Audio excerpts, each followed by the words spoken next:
Hey, it's Allison from Computers.mom. Today I'm going to show you a hidden editing trick on your iPhone that's so simple and useful everyone with an iPhone or an iPad should know about it. Most of us have gotten pretty good at writing on the tiny iPhone keyboard, but unfortunately it's easy to make mistakes.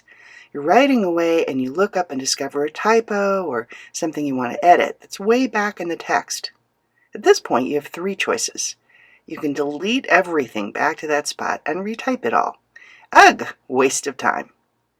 Or you can try to move the blinking cursor that indicates your position in the text by tapping on the screen. That works, but it can be tricky and frustrating. Also a waste of time. Or you can use the built-in touchpad on your iPhone or iPad to reposition your cursor in the text.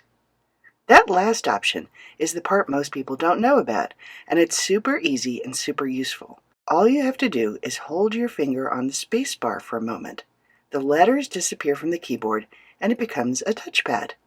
Now, without lifting your finger from the screen, slide your finger around and you can reposition the cursor wherever you want in the text. It's easier and more precise than trying to move the cursor by tapping on the screen.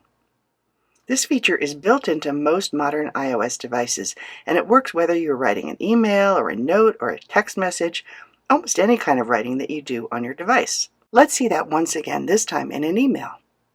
Here we are writing an email and we want to go back and add a sentence at the beginning. Just rest your finger on the space bar for a moment, and when the letters disappear, slide your finger on the touchpad until the pointer has moved to the desired position. Lift your finger and the keyboard returns and you can type away. That's all there is to it. We use this trick every day and we bet you will too. Thanks for watching. Feel free to leave us comments and questions. Click like if you found this helpful, and don't forget to subscribe for more Computers.mom videos.